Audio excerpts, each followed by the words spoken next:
chatting, so you spent 20 years basically at sea doing Yeah, crew work. So, yeah. so how did you first get into that life?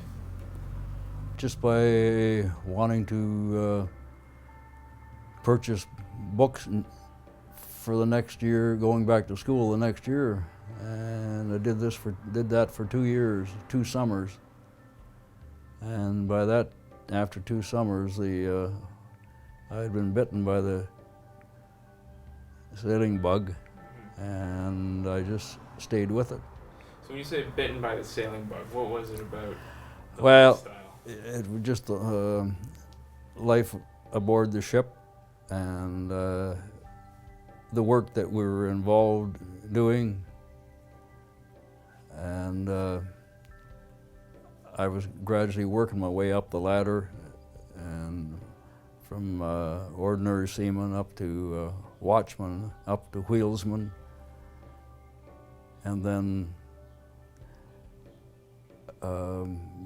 as wheelsman you're racking up service time so you can go to get navigation school and study navigation and then write your exams.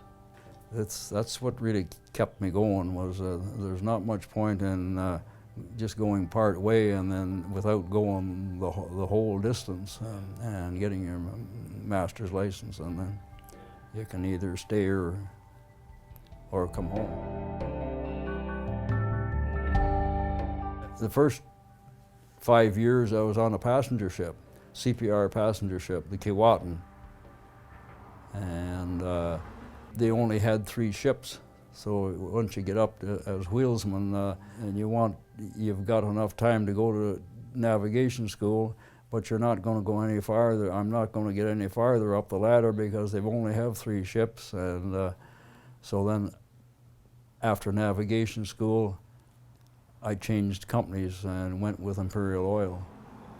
And they had a whole raft of ships, tankers. So what would a typical day be like? Like you would wake up, what would your duties be? Well, you're on different watches. You're on 4-hour watches. It used to be 6 hours, but then 6 hours on, 6 hours off. Then the watches were 4 hours on, 8 hours off.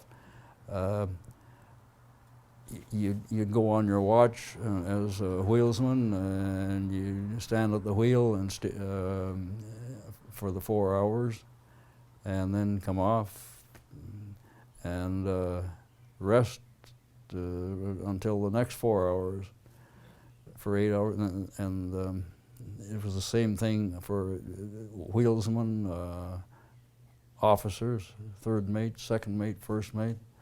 They were all on watches, and 4 on, 8 off. So that's what you just spent all your time doing. That on the run it was navigation, and in port it was loading and unloading cargo. Changing from the passenger ship to a tanker was an eye-opener. I needed instruction from former seamen. There are others out there that teach you, you learn the ropes through the others. And how long typically would you be away for? Like, is it weeks, months at a time? For away? Yeah.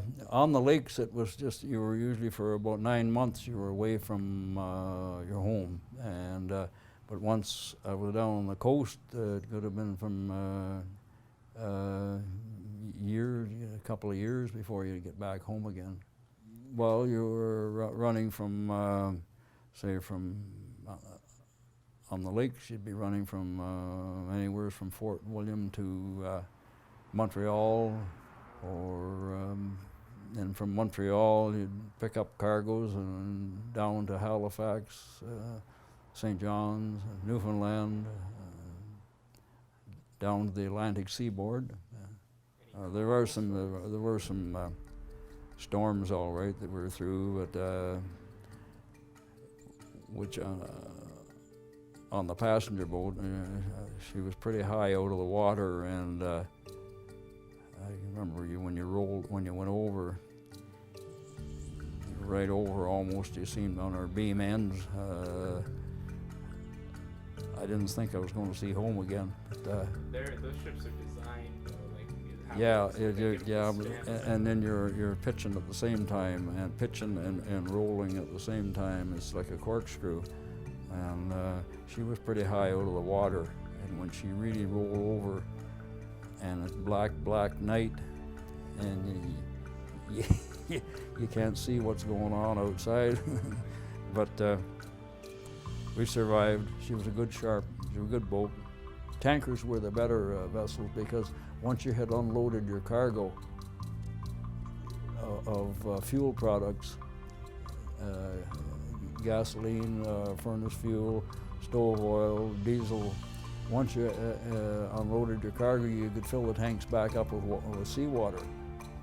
And you were always could be in a loaded condition, so you were deep in the water, which was helpful. You took a lot of water over the bow, but you were nice and deep in the water. People that are really interested in staying with as a crew member, and what we call guys that would stay, and first thing you look at a person is his discharge book and see how many vessels he's been on that year already. And if he's been on several of them, well, you're not too happy about taking him aboard, because he's not going to stay. Everybody has a discharge book, and there's each ship you're on, your name and the name of the vessel, and then the date you signed on and the date you paid off. And beside that, there's usually right VG for very good, or else you leave the other one blank. The date they pay off, sometimes they used to leave it blank while you were, that was suspicious. The shipboard atmosphere was, I liked the shipboard atmosphere. And of course it was nice to get ashore in different ports. But and the crewmen, I don't think there ever was a crewman that I didn't really care for. You got to like them all. They all had different characters, but characteristics, and some of them were colorful, some of them were not, but I don't think there was any that I didn't care for.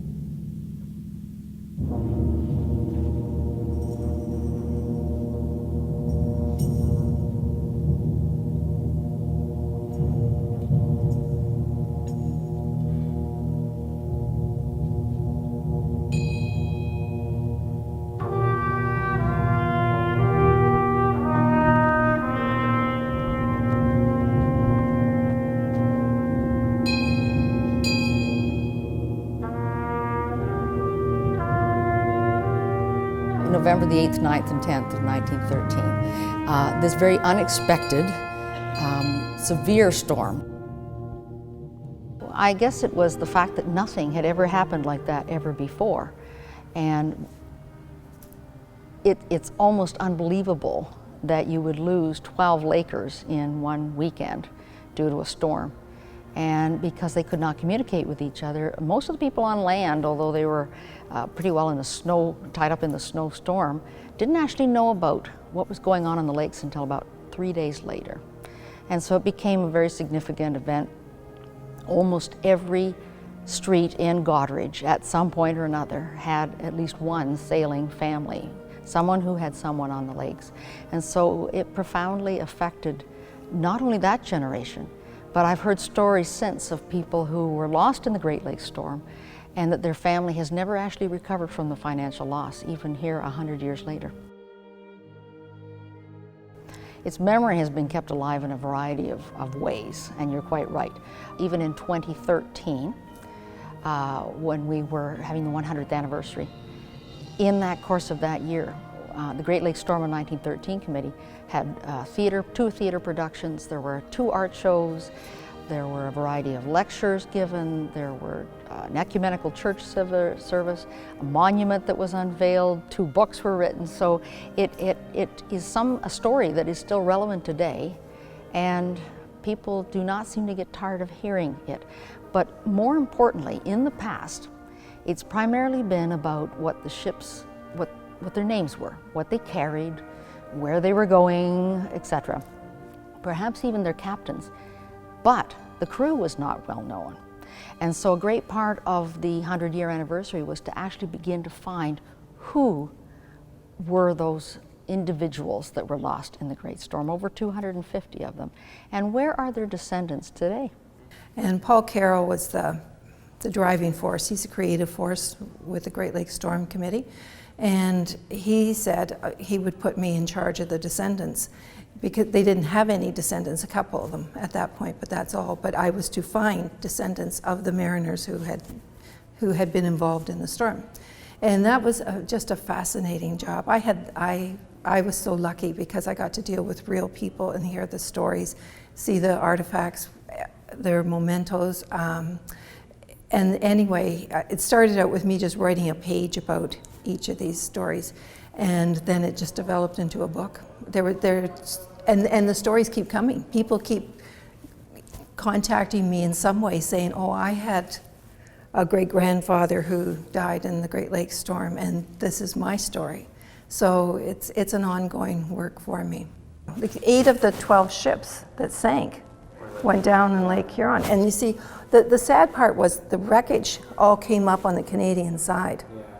So our people along here, Grand Bend to Kincardine, and a few further north and south, but most of it was in that area, they had to deal with all these bodies that just kept washing up over and over again, and all the wreckage from the ships too. There was one mariner who was on the Wexford. His first time, he'd only been 6 weeks, I think, in Canada. He was from Scotland, newly married, and was on his last voyage and then going back to Scotland, getting his wife and bringing her over in the spring, and he died in the Wexford. Now, his wife's uncle was a minister of the Baptist Church in Clinton here, and he wrote the most beautiful letter and sent it to his niece in Scotland, telling about her husband's death. And we didn't know any of that. We knew that he had died. We knew he was buried in the Clinton Cemetery somewhere, but we didn't know where. And so the cemetery staff found where he was buried. It took a lot of looking. They've been looking for a few years. And we erected a plaque honoring this James Glenn. Well, yeah, that's the thing about him is that he did not come about the information about his ancestor James Glenn until about the time of the 100th anniversary, and he found the letter, didn't realize it had anything to do with the Great Storm, and then went on to Google us and realized suddenly this was part of a really big thing. And so he said to me, I cannot believe people are still remembering one guy from Scotland who was here for 6 weeks, and lost his life on a boat. I cannot believe that this community remembers this.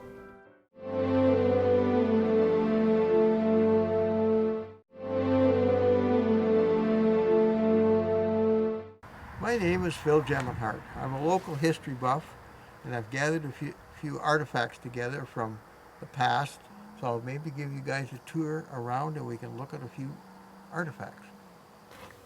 This is a steering station, your Chadburn for full speed ahead, and a repeater compass. The steering wheel here goes onto this shaft here, and the ship was the Howard M. Hanna Jr., declared a total loss in the Great Storm. Nobody died on that ship. It was shoved up on shore on the Port Austin Reef on the American side, broken in half, and loaded with coal. They couldn't get off the ship for a few days. No fire, the smokestack was gone.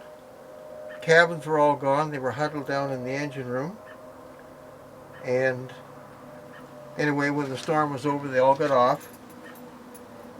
This oar was picked up with the body by a guy called Paul Cleve, and the bodies were wearing life jackets of the Wexford, south of Bayfield. Knox Presbyterian Church, of course, has been in Goderich since 1835. But it was in 1903 that our minister at that point began to have a service in the spring just before the boats were leaving the harbor.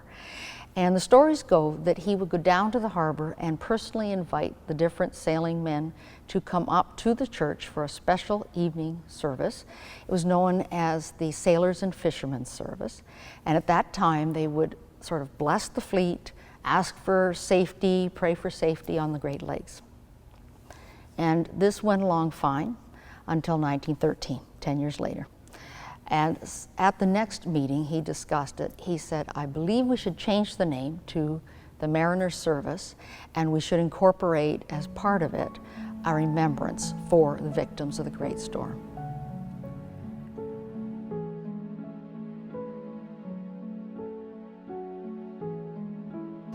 To show that it remains important is that this service has been held every single year since.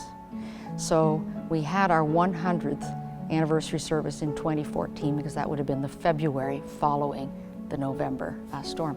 The Great Storm happened November the 9th of 1913, and on the following Sunday, Knox Presbyterian Church, sanctioned by the town, held an ecumenical town-wide church service. 1,400 people showed up at this service. All the ministers were invited to participate.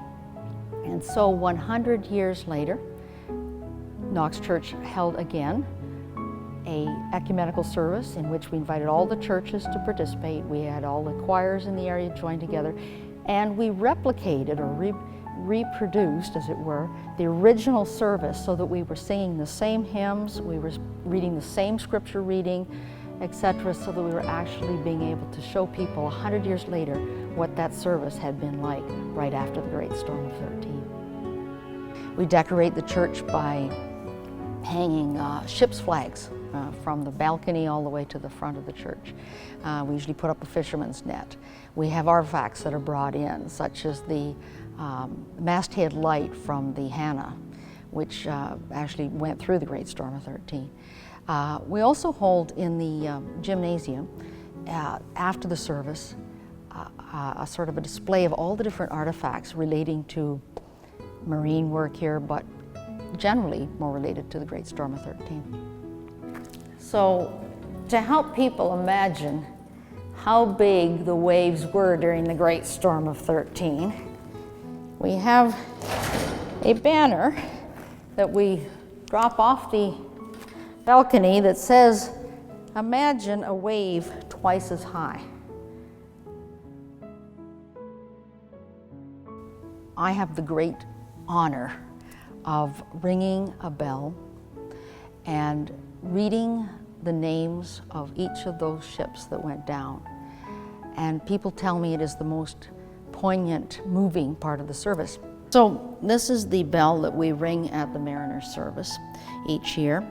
And it has been rung in a number of years, but a very unique thing happened in 2013. This bell was always on loan to us every year, and it was about to go to the United States. And so we found that if we could come up with the money, it could be bought.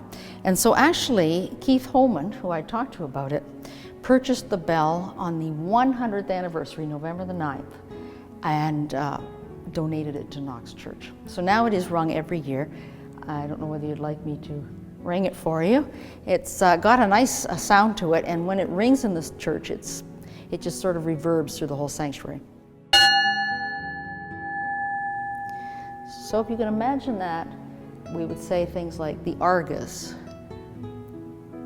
17 lost. The Wexford, 18 foundered.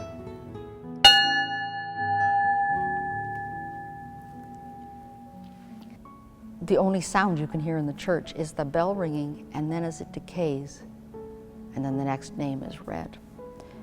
And that's you know, so that's part of, it's very, very powerful, yes. And that's an annual service? Absolutely. Always the last Sunday of the month in February.